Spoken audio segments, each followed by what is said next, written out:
إن الحمد لله نحمده ونصلي على رسوله الكريم أما بعد فأعوذ بالله من الشيطان الرجيم بسم الله الرحمن الرحيم ومن أحسن قولا ممن دعا إلى الله وعمل صالحا وقال إنني من المسلمين وقال النبي صلى الله عليه وسلم طلب العلم فريضة على كل مسلم أو كما قال النبي عليه الصلاة والسلام কোরআনের পথে অবিচল থেকে আমার মরণ যেন হয় কোরআনের পথে অবিচল থেকে আমার মরণ যেন হয় তোমারই কাছে মিনতি আমার মহামহিম দয়াময় কোরআনের পথে অবিচল থেকে আমার মরণ যেন হয়। আলহামদুলিল্লাহ, বগুড়া জেলার প্রাণ কেন্দ্র শেরপুর থানার 10 মাইল একাডেমি আল কোরআন মাদ্রাসা কর্তৃক আয়োজিত বিশাল তাফসিরুল কোরআন মাহফিলের আজ 22 ফেব্রুয়ারি 2025। আজকের এই মাহফিলের চেয়ারকে আলোকিত করবেন প্রধান মেহমান হিসেবে হাজারো আলেমের ওস্তাদ মাথার সেরতাজ আলহাজ হযরত মাওলানা কাজী ফজলুল করিম রাজু সাহেব দামাত বারাকাতুহু। আল্লাহ তাআলা হুজুরকে নিরাপদে আমাদের মাহফিল পর্যন্ত কবুল করেন, সকলেই বলে আমিন। আমি কোরআন কারীমের আয়াতের মধ্য থেকে একটি আয়াত কারীমা তেলাওয়াত করেছি। আয়াত ও হাদিসকে সামনে রেখেই কিছু কথা বলা হবে ইনশাআল্লাহ। যে আয়াত কারীমা তেলাওয়াত করেছি, আয়াতের ভিতরে আল্লাহ তাআলা বলেন ومن أحسن قولا ممن دعا إلى الله وعمل صالحا وقال إنني من المسلمين।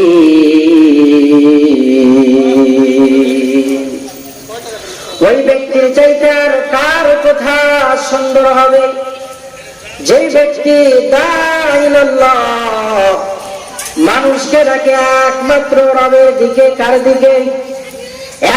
একমাত্র আল্লাহ তাআলার দিকে। যেই ব্যক্তি মানুষকে ডাকে ওই ব্যক্তির চাইতে আর দুনিয়াতে কারো কথা সুন্দর হতে পারে না।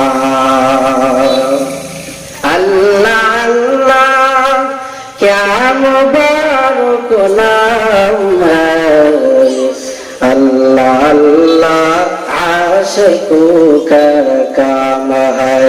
अल्लाह अल्लाह शेरीन सुनाम शेर शाकर मीको नग जानम तमाम।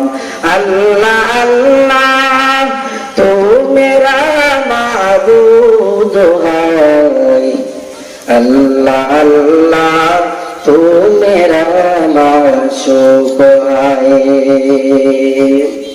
রবের পরিচয় আমাদের জানার দরকার আছে। আমার ভাইরা ভালো মতো খেয়াল করে, কোন ব্যক্তি যদি রবের পরিচয় পাইতে চায় তাহলে ওই ব্যক্তিকে সর্বপ্রথম দ্বীনি ইলম শিক্ষা করতে হবে। কথা বলেন ঠিক কিনা? আল্লাহর হাবিব সাল্লাল্লাহু আলাইহি ওয়াসাল্লাম, আমার ভাইরা ভালো মতো খেয়াল করেন, হাদিসে মুবারাকার মধ্যে বলেছেন তালাবুল ইলমি ফরীদাতুন আলা কুল্লি মুসলিম, দ্বীনি ইলম তলব করা প্রত্যেকটা মুমিন মুমিনাতের উপরে ফরজ। ইলমে দ্বীন আমাদেরকে অন্বেষণ করতে হবে, ইলম আমাদেরকে অর্জন করতে হবে। কথা বলেন ঠিক কিনা? ইলমে রায়া জাজ করদান বেহিসাব, খলকে রাদা দন জওয়াবে বাসওয়াব হকদার দস্তে খলকা জারেরা মিস্তেই খসলত কে দিন দারেরা। ইলম হলো দুই প্রকার, এক দুনিয়াবি ইলম, দ্বিতীয় নম্বরে আখিরাতের ইলম, উখরাবি ইলম। আল্লাহর হাবিব আল্লাহ তাআলা মহাগ্রন্থ কুরআনুল কারীমের মধ্যে বলেন, আমার ভাইরা ভালো মতো খেয়াল করেন, কুল হাল ইয়াস্তাবিল্লাযীনা ইয়ালামুন ওয়াল্লাযীনা লা ইয়ালামুন, যারা জানে আর যারা জানে না, ও নবী আপনি জানিয়ে দেন ওই সমস্ত ব্যক্তিগুলো কখনো সমান হতে পারে না। কথা বলেন ঠিক কিনা? যারা জানে তারা হলো জান্নাওয়ালা আলেম, আর যারা জানে না তারা হলো গায়রে আলেম। আলেম আর গায়রে আলেমের মধ্যে পার্থক্য কেমন? শোনেন শোনেন, রাত্র আর দিন যেরকম এক হতে পারে না, আলেম আর গায়রে আলেম কখনো এক হতে পারে না।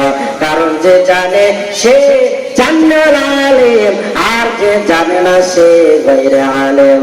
আল্লাহর হাবিব হাদিসের মধ্যে বর্ণনা করেন, ফাকিহুন ওয়াহিদ আশাদ্দু আলা শাইতান মিন আলফি আবিদ, একজন ফকিহ শয়তানের কাছে 100 আবেদকে ঘায়েল করা, ধোঁকা দেওয়া যত সহজ, একজন আলেমকে 100-1000 শক্তি প্রয়োগ করলে ধোঁকা দেওয়া এত সহজ না। কথা বলেন ঠিক কিনা?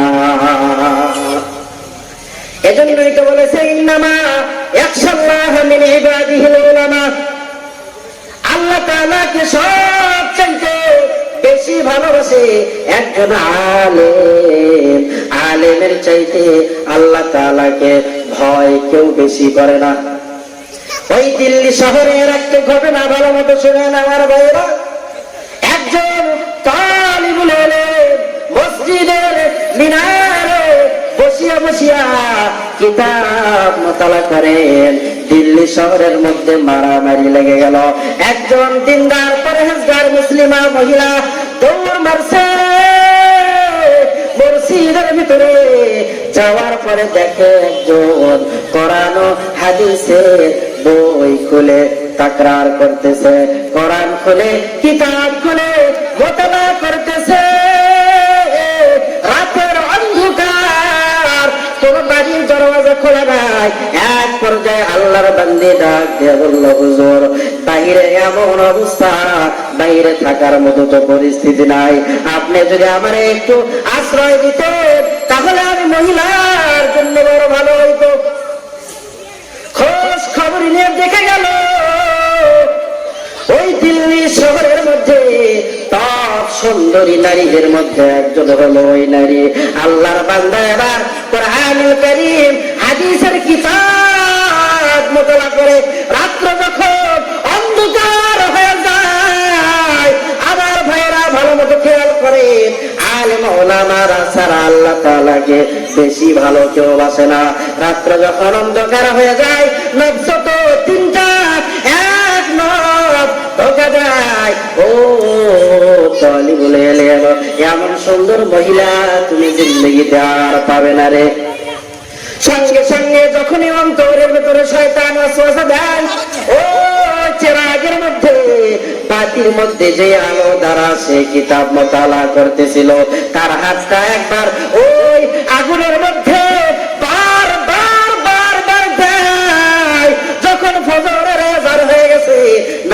আদায় করবে। এবার ওই তালেবুল ইলম বাইরে খোঁজ খবর নিয়ে দেখে বাইরে আর কোনো মারামারি হট্টগোল নাই। ও বোন, আপনি এখান থেকে এখন বের হতে পারে, কারণ বাহিরে আর কোনো হট্টগোল নাই। ও তালেবুল ইলম, আপনার থেকে আমি শুনতে চাই, আপনি মাঝে মাঝে আপনার হাতটা ওই আগুনের ভেতরে চেরাগের মধ্যে কি জন্য দিতেন? এবার ডাকতে বলে, বোন আমার, তাহলে শোনো শোনো, আমার অন্তরের ভিতরে যখন শয়তান ওয়াসওয়াসা দিত রে, এত এমন সুন্দরী মহিলা তুমি আর জিন্দেগিতে পাবে না। আমি ওই সময় আমার অন্তরকে, আমার লোকটারে, আমার হাতে আঙ্গুলগুলোকে ওই আগুনের মধ্যে দিতাম। কিছুক্ষণ পরে দুনিয়ার আগুনের তাপ সহ্য করতে না পেরে আমার আঙ্গুলটা আমি বাহির করতাম। আমি আমার অন্তরকে বারবার বুঝাইতাম, রে তোমার অন্তরের ভেতরে ওয়াসওয়াসা আনা যাবে না। যদি তুমি জেনায় লিপ্ত হয়ে যাও, আল্লাহ তাআলা জাহান্নামের ভয়ঙ্কর আগুন থেকে বাঁচতে পারবা না। দুনিয়ার আগুন সহ্য করার ক্ষমতা তোমার নাই রে গোলাম। তুমি ওই জাহান্নামের আগুন কিভাবে সহ্য করবা? ও বোন আমার, আমি আল্লাহ তাআলার ভয়ে, আমি জাহান্নামের আগুনের ভয়ে আমার লোকটা বারবার, আমার হাতের আঙ্গুলটা বারবার আগুনের মধ্যে দিতাম, কারণ আমি জানি ওই জাহান্নামের আগুন সহ্য করার ক্ষমতা আমাদের নাই। আমার ভাইরা, জাহান্নামের আগুন বড় ভয়াবহ একটা আগুন। দুনিয়ার আগুন হাতে লাগলে হাত পড়ে যায়, কিন্তু জাহান্নামের আগুন এমন ভয়ঙ্কর আগুন রে ভাই। ও ভাই, ভালো মতো খেয়াল করেন, জাহান্নামের আগুন যদি শরীরের কোন একটা অংশে লেগে যায়, তাহলে এক অংশে লাগার সঙ্গে সঙ্গে জাহান্নামীদের কলিজা পর্যন্ত পুড়ে আংরা হয়ে যাবে। আজকে দিনে শিক্ষা প্রতিষ্ঠানের উদ্যোগে মাহফিল, সন্তান তারা দিনে শিক্ষায় শিক্ষিত করেন, সন্তান তারে আলেম হাফেজের কাতারে দাঁড় করায় দেন, তাহলে আপনার সন্তান সুসন্তান হিসাবে পরিগণিত হয়ে যাবে। আর যদি দিনে শিক্ষায় শিক্ষিত করতে না পারে, ও শেরপুরের মা, ও 10 মাইল এলাকার মা বোন, আপনাদের পায়ে হাত দিয়ে বলি, আপনার সন্তানকে যদি আপনি একজন আলেম হাফেজ বানাইতে পারেন, তাহলে আপনার দাম কত যাবে? আল্লাহ তাআলা জান্নাতের ভিতরে একটা শহর বানিয়েছেন, শহরে তুবা। শহরে তুবার ভিতরে আল্লাহ তাআলা ৭০,০০০ দরজা রেখেছেন।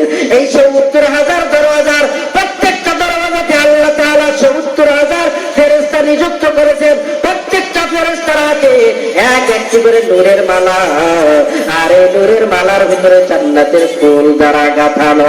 ৭০,০০০ ফেরেশতা গুলো হাফেজ সাহেবকে, আলেমকে কাবা অর্ডার দেওয়ার বলবে, সুস্বাগতম, আপনার কলিজায়, আপনার গলায় এই মালা পরিধান করানো হবে। ৭০,০০০ দরজা পেরিয়ে যখন ওই শেষ দরজার কিনারায় গিয়ে দাঁড়াবে, এবার আল্লাহ রাব্বুল আলামিন 490 কোটি ফেরেশতার হাতে এক একটা করে নূরের মালা, যে মালাগুলো জান্নাতের ফুল দ্বারা নির্মাণ করা, গলায় পরা দিবে। হাফেজ সাহেবদের বাবাকে সম্মান দেওয়া হবে। আসমানের ভিতরে আল্লাহ তাআলা যত ফেরেশতা রেখেছে, কত ফেরেশতা আল্লাহ তাআলা বানিয়েছেন এর কোনো হিসাব নাই, কারণ 7 আসমানের উপরে বাইতুল মামুর। দুনিয়াতে আমার কাবা হলো মক্কায়, আর ফেরেশতাদের কাবা হলো ওই বাইতুল মামুরে। যেই ফেরেশতা একবার তওয়াফ করার সুযোগ পায়, কিয়ামত পর্যন্ত আর তওয়াফ করার সুযোগ পাবে না।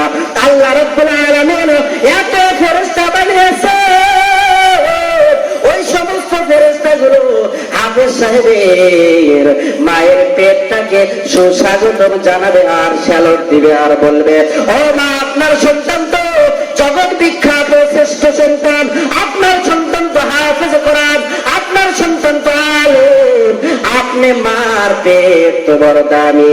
শুধু আমরা ফেরেশতারা আপনি মার, ও মা, আপনি মার পেট জানাই না, ও মা আপনার পেটটারে স্বয়ং আমাদের রব আল্লাহ রব্বুল আলামিন সালাম জানায়, সুবহানাল্লাহ বলে। এজন্য আসুন আমার আপনার সন্তানকে একজন হাফেজ আলেম বানাই, তাহলে ওই নূরের মুকুটটা আমার আপনার মাথায় উঠবে। এজন্য আসুন হাফেজ আলেমকে, হাফেজ আলেমের মা হই, না হইলে হাফেজ আলেমদের সাহায্যকারী হই, সহযোগিতাকারী হই। আপনাদের এলাকায় এত সুন্দর দ্বীনি শিক্ষা প্রতিষ্ঠান, অবশ্যই আপনাদের নজর যাতে করে মাদ্রাসার প্রতি থাকে। আল্লাহ তাআলা আমাদের সবাইকে দ্বীনি শিক্ষা প্রতিষ্ঠানের প্রতি নেক নজর ও সার্বিক সাহায্য সহযোগিতার মাধ্যম দিয়ে মাদ্রাসা কায়েম ও দায়েম রাখার তৌফিক দান করেন। ওয়া মা তৌফিকি ইল্লা বিল্লাহ। আসসালামু আলাইকুম ওয়া রাহমাতুল্লাহি ওয়া বারাকাতুহু।